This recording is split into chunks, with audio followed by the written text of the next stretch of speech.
حضور اقدس صلی اللہ علیہ وسلم کا ارشاد ہے کہ جو شخص رات کی مشقت جھلنے سے ڈرتا ہو، کہ راتوں کو جاگے اور عبادت میں مشغول رہنے سے قاصر ہو، یا بخل کی وجہ سے مال خرچ کرنا دشوار ہوتا ہو، یا بزدلی کی وجہ سے اللہ کے راستے میں نکلنے کی ہمت نہ ہوتی ہو، اس کو چاہیے کہ سبحان اللہ و بحمدہ کثرت سے پڑھتا رہا کرے۔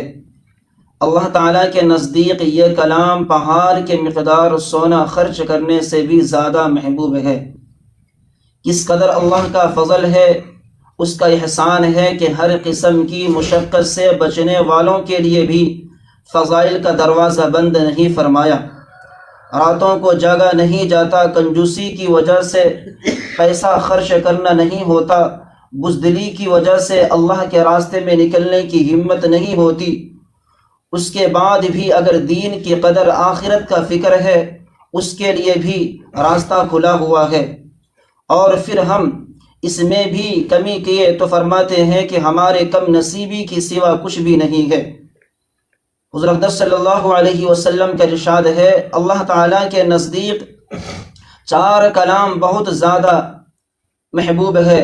پہلا ہے سبحان اللہ والحمد للہ ولا الہ الا اللہ واللہ اکبر۔ ان میں سے جس کو چاہے پڑھتے رہا کرے، کوئی ترتیب نہیں ہے۔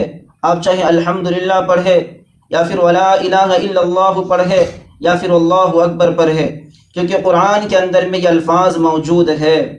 بہرحال ہم سب اللہ تبارک و تعالیٰ سے یہی دعا کرے کہ اللہ رب العزت ہم سب کو کہنے سننے سے زیادہ عمل کرنے کی توفیق